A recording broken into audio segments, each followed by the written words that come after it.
Alex here. Today I want to give my review of Madden 20. I've probably played around 50 to 100 hours of Madden 20 in the last week or so.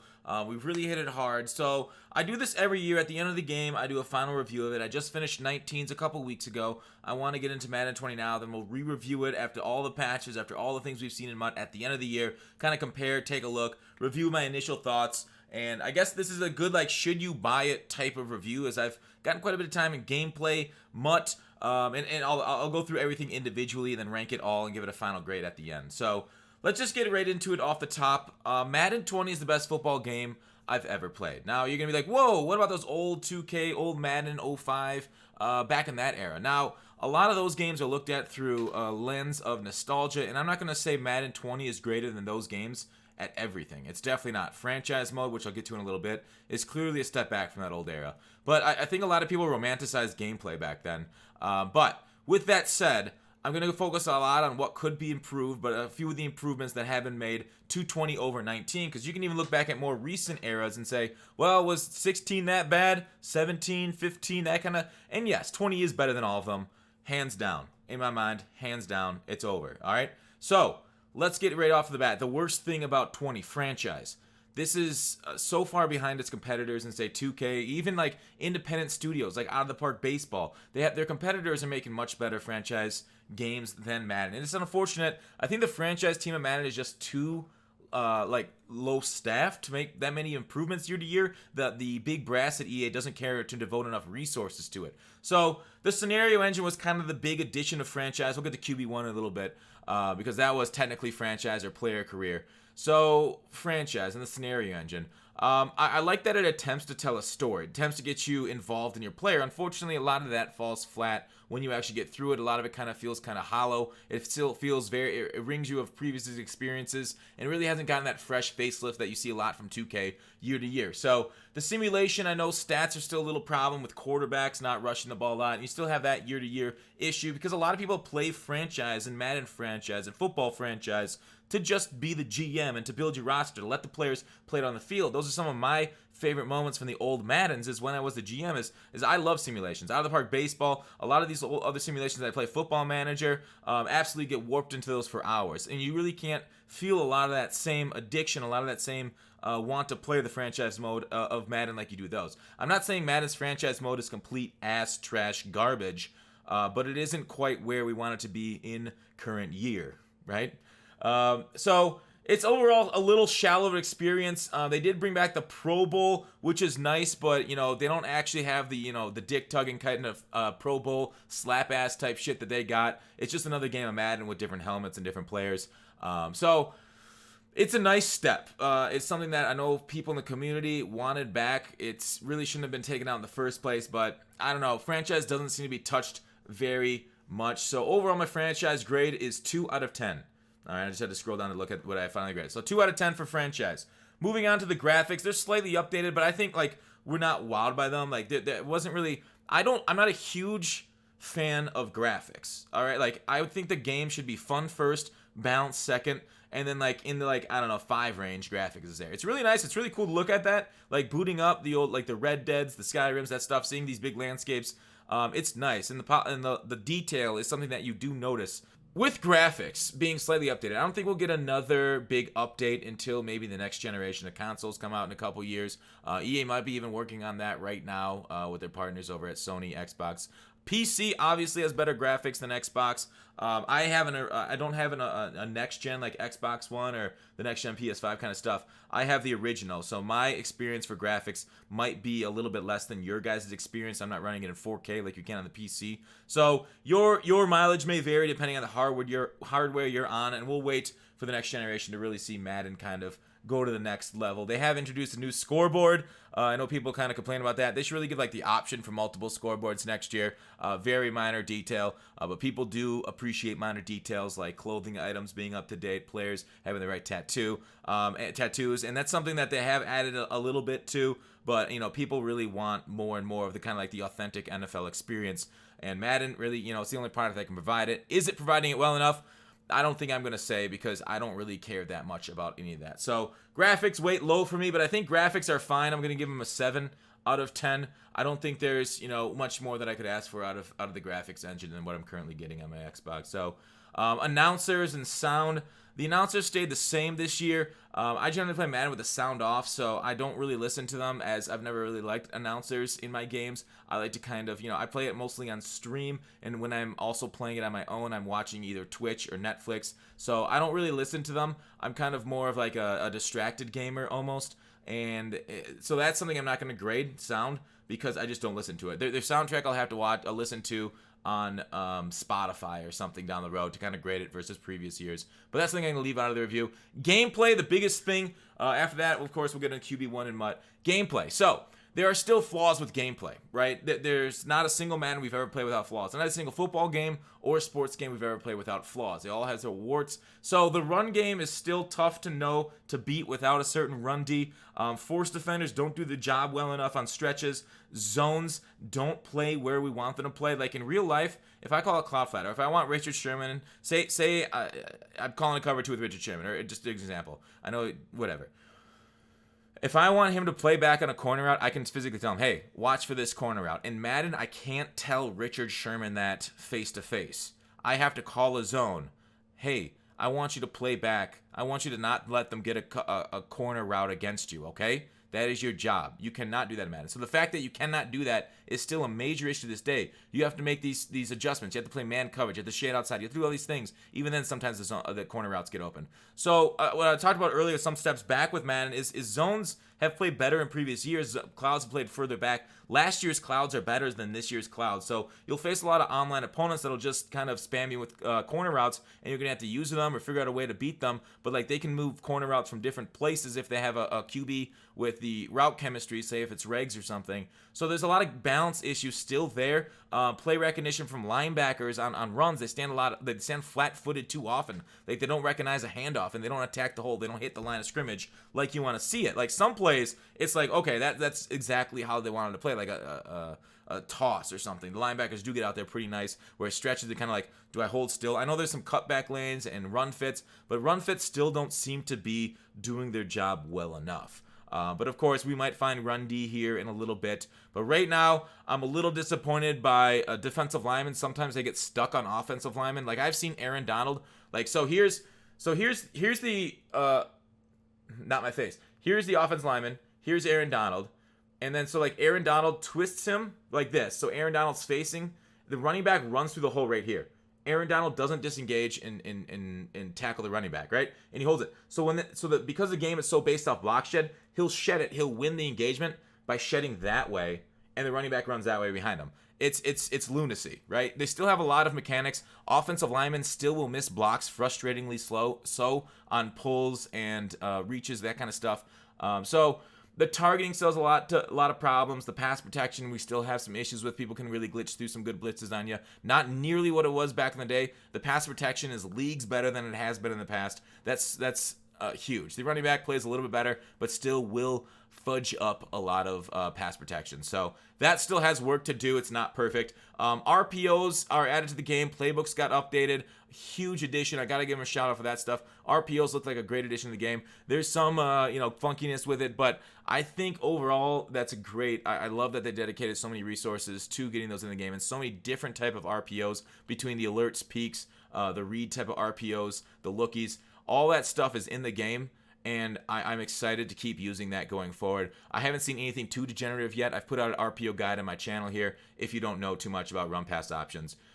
So there are still a few too many OP concepts, zones freaking out against them, one-play touchdowns, and kind of like, cluster in the meta seems to be still kind of bad. So the devs need to balance their online gameplay more than anything. Like a lot of times people just want the game to play the same the whole year long, and I hate that. I think metas need to be looked at and adjusted. If everybody's running the same thing, I think your game is bad. No matter how well you design your game, if it's the same experience after another, if it's just like going through and doing a recipe to bake brownies, if that's all we're doing playing Madden, that is not exciting. There's no thinking there. There is no counterplay, and that is, I think, ideal Madden right there. Football is like kind of like chess. I move my piece to cover your corner out. You now have to check it down to the drag. You have to make a read for the things and the changes that I make to the defense. So Madden is currently facing still that same problem of overpowered plays. As anybody who plays online will see it here in the coming weeks if you really go up in ELO. The good players have discovered the best things, and they are dominating with it. So the changing of the quick adjustments on D, it's really a strange thing and something that kind of makes me lose faith a little bit in the developers. See, I can see accidents and they happen and bugs coming into the game through accidents, but when you purposely make the game and adjust it for really bad business reasons, just so people could see X factors, they could have put that at any other button. Instead, they put it on one button, which shifted another button. So the changing the quick adjustments was very frustrating in my opinion, but it's not something that we can't get over with enough practice. But it's just something that like the user experience has changed, and there was really no upside to it in my opinion. The fast to fun feature, where you basically spawn at the line of scrimmage, it's good. I like the change. The issue is the hurry up. It still is kind of annoying. Not being able to make adjustments as D is quick. We adjust, of course. We as defensive players and Madden players need to adjust to these changes. But I think it's great. I think the fast to fun was a good addition, with the exception maybe give a couple more seconds on the hurry up at the line of scrimmage. Running, the actual run of the ball carrier is so much superior. It's so much better. Last year you just spun people out. This year, as you see in the NFL, a lot of people make people miss with juke moves. And juke move is now the most powerful thing in the game, along with a stiff arm. The arm bar is particularly OP, that ability, and we'll get to abilities in a little bit.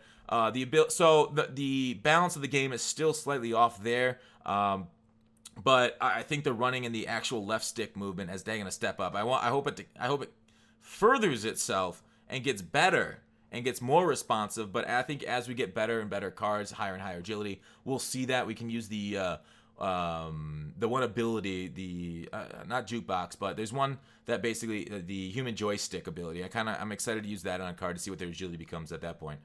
So running's a step up. I think passing is better. We no longer have those wild user interceptions. We'll see once we get the abilities, of course, what happens with the user interceptions. But I do like that you have to be closer to target. You can no longer get those crazy over-the-head ones. We still see a lot of warping in-game, which is a major problem for Madden and something that's not very realistic or realistic at all. And it's still very frustrating to throw an open guy and then the defender just like magically skates forward a couple yards and knocks it down because he got sucked into an animation. So that's nice. The longer windups I thought I'd hate more, but they've only reared their head a few times. This is one thing I might look back at the end of the year as something that I said stupid. I think Brady takes too long. I'm really worried about how long it takes him to get around and windmill something downfield. Because when you look at Brady IRL, he's like that and it's gone. So like when you have to go down to your hip, that's bad. So we'll see how much and how hard the blitzes are coming in, because they are basically, the meta is all heat right now, and because of the long windups, trying to get the ball out quickly is kind of a challenge. So that is currently what we're going through, but we'll see as the year goes on. I don't know if they'll make any changes to those. I don't think they'll make any changes to windups. We'll see that frustration point manifest itself through the year. The pass rush is still unfortunately bad. So we got promise lot outside of and let me put that into context. Outside of like regs, where you have like silver lineman against the Aaron Donald types, and the Aaron Donald as is good. So I don't want to say like it's busted yet, because MUT cards don't quite have the ability for the power rush and finesse rush kind of moves yet. So once we get those, I'll judge it more then. But right now, the pass rush is basically the same as 19. When they said they increased it, we still are able to sit in the pocket for 6, 7, 8 seconds sometimes against the 4-man rush. 8's a little long, but you get my point. Rolling out still happens. At least we don't have the 360 no scopes like we did for a lot of the time last year. But we do still see a lot of scramble drill and defenders acting dumb in the scramble drill.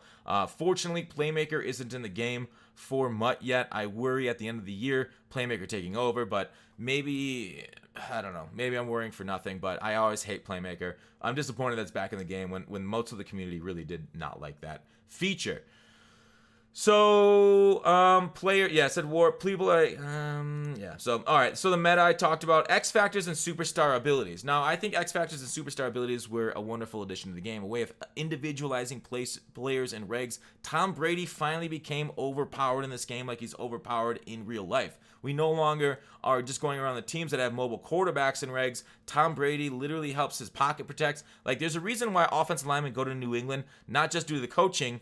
They become better offensive linemen, because a pass rush that's going at a quarterback that gets the ball out so quick, it gets lazy. It's like, well, I'm not going to get there anyways. Why would I should keep going at the quarterback? So Tom Brady and his ability to reroute players or give them different routes, protect the line, all that stuff is amazing. Now, in MUT, you're able to put that on just about any other player, and that's kind of frustrating. I was hoping more individualized cards in MUT, but I think in Reg's franchise, that X Factor Superstar abilities to really individualize players was a huge step forward. And I know they said they increased the rating spread a little bit. It's not that drastic, but it was added to the game. So that's something that it's slightly more stretched. I really wish it to go further to separate the losers from the superstars, but I like the step forward. So in franchise, the guys I've heard some complaints that the guys without superstar abilities are all just kind of like the same again. But it depends. I feel like ratings definitely matter from what I've tested so far, and I've tested for a few hours on different portions of the game. I've shown like MUT leaks and what thresholds are and what kind of the delta between players. So I still see a lot of the same complaints, but I think they're on the right path forward to really individualize guys. So QB1, let's talk about that before we get into MUT. QB1. I think its biggest benefit is opening the doors to negotiation between EA and NCAA teams. So we got 8 of them in the game now. If we can get just more and more and more of them, maybe down the road, hey, what if we just split off this whole mode into a whole nother game called NCAA football? Kind of cool, huh? I don't know if they'd ever go that route with paying players. I know they've had committees there, but I think that's QB1's kind of neat, right? I think that's like the story mode, whatever. Once you get past college, once you get past the combine, it's really neat to get in that branching storyline. I don't know how much branching there is. I actually did not play it, but I watched it on YouTube. So this is kind of like taken from that, okay? So this isn't something that I physically went through myself, but I actually watched another person do it because I was editing a video. So anyways, I like it. I know we had a little bit of a long shot a couple years back with Texas and whatnot, and we got a college there in Madden. So I hope it keeps going forward. That's what I think its biggest benefit is. And with that, with NCAA, that's nice. And if you get the PC version of Madden, I think somebody will port over 19's NCAA mod, so you'll be able to play with some NCAA teams. But the first year, like the creative director of Madden talked about QB1 and moving forward with having that actually be like a park mode going forward. He teased that in an interview this spring with SGO, and I did a video on that. So if QB1 not only is getting us hooked into the NCAA, but eventually just like a park type mode for Madden, I think it's paying dividends for the franchise. Maybe not this year, maybe just into the next after that. But I can appreciate the groundwork. I know that's kind of a meme, like, oh, Madden's laying good groundwork. But I think, you kind of look to the future with some of these, I guess, features, and you're like, huh, that is kind of the start of something cool. We'll see if Madden can actually execute this, because we've been sold this bed of lies for years from Madden. We're like, hey, they're improving on this, then all of a sudden the next generation hits and we got rid of it. We couldn't port it over. It's like, dang it. So, on to MUT. MUT looks like it's off to a good start. I'm posting this live tonight, hopefully before it actually launches, and MUT is looking like it's getting a promo already. We're getting Jim frickin' Brown, the guy who sued EA, I think it was like 2011 or something, won like over $1 million off EA for using his license inappropriately. That's why we ended up losing the Legend roster. It's because of that lawsuit. So he's back in it. I don't know, was he desperate for more money or whatever, but he's in the game. I love it. One of the best running backs of all time. So the legends and the number of legends are expanding. I'm excited about that. Team Diamonds are coming. More Superstar. We're having house rules that are coming up. We're having a new game mode they teased. The creative director teased a game mode. I'm guessing it's related to MUT, but if it's not, then that's cool too. I love it. Give me more and more and more. So I'm really excited for what we've seen so far in MUT and what we're kind of promised down the road for the new ways of playing it through house rules and like those funky rule sets for people who don't know what house rules is. Basically a weekly different type of game mode. I guess you could compare it to Fortnite, and there are different kind of events there too. So my only issue, I think, with MUT going forward is that Endgames looks very similar to what we have right now. A lot of these boosts that are available with the Sprinter, the Team Chems, all that stuff, mainly Sprinter. Team Chems I love. They nerfed it, which was bad. The Endgame, right? Aren't we going to be stale by February again when you have Sprinter, we have Brawler? So it's +2 this year, or no, +3 this year. I know you have trade-offs there with other stats, but speed is what speed needs. Or no, sorry, +2, not +3. So the same. So I wonder what they're going to do in Endgame, right? Are we going to have same issues? Are they going to introduce abilities down the road? How are they going to give us those last few months of juice? Are they going to bring back golden tickets with something left off for 19? But basically, Endgame Mutt is looking tough again. We'll see if they commit to it, if they actually put resources into it this next year. But that's something I'm going to kind of be interested to see later on when we review this video game at the end of the year, how well they did in the offseason, if they came through on the promises to see it all the way out. So, with that, the final ratings. Wait, sorry, I forgot to rate gameplay and graphics. So, I did rate graphics. Gameplay, I gave a 6 out of 10 right now. We'll see what patches come along and help bring out maybe some more skill-based chess matches, or maybe they fuck it up and they move it lower. But right now, I think gameplay definitely took a step up. I think it's pretty big improvement over 19. I am a fan of what's happened to the game. The only issue is some of those legacy issues that I had, so there's quite a few issues there. Out of 10, I still don't think the Madden gameplay needs to be where it's at. I'm going to give it a 6. And you're like, wow, that's pretty harsh. It is kind of harsh, and I think it needs to be better. Mutt right now, based off early looks, 8. I think a 10 is a perfect product, ideal, best thing I've ever seen in my life. So giving something a 10 is very hard. Giving something a 9 means it's one of the best games in the industry. So I feel like 8. The Mutt experience is one of the best experiences I go through every year. In my opinion, I know a lot of people hate Mutt. Maybe they just think like, hey, you ruined franchise. And Mutt definitely ruined franchise. But gameplay is basically funded by Mutt, so they really need to step it up. So overall, those scores, I gave franchise 2 out of 10, but I only weight franchise as 10% of my score. Graphics got a 7 out of 10, but I only weight that as 5% of my score. Gameplay weights at 50%, I gave it a 6. Mutt ranks at 35%, I gave it an 8. So I had those together. Overall score out of 10, I'm giving Madden 20, as it stands right now, a 6.35. You're like, wow, that's a little lower than you thought. But I feel like I laid out my case for where it needs to go forward and what's improved, what still needs to be improved pretty well there. 6.35. Probably it's still going to be my most played game this whole year. You could say, hey, maybe you're too harsh on it, but I think I'm pretty fair with the product. Let me know what you guys think. Would you give it a higher score? Would you give it a lower score? Let me hear in the comments. Thanks for watching Call to Action. I'll see you tomorrow.